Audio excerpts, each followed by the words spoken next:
கொடுத்து கொடுத்து செவந்த கரங்களுக்கு சொந்தக்காரர்.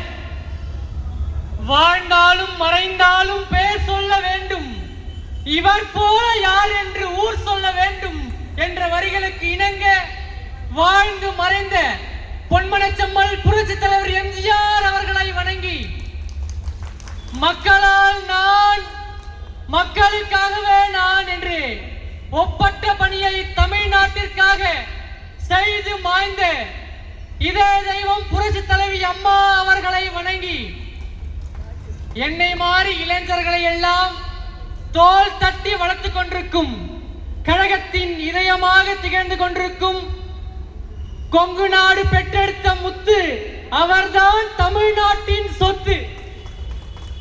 அண்ணா திராவிட முன்னேற்ற கழகத்தின் நிரந்தர பொதுச் செயலாளர், சேலத்தின் சிங்கம், இரும்பு தேசத்தின் கரும்பு மனிதர் ஐயா எடப்பாடியார் அவர்களை வணங்கி, அவர்களுடைய ஆசை கிணங்க இந்த ராணிப்பேட்டை மாவட்டமே அதிரும் அளவிற்கு வாலாஜாபேட்டை நகரத்தில் 54வது மாபெரும் பொதுக்கூட்டம் விழா சீரும் சிறப்புமாக நடந்து கொண்டிருக்கின்றது.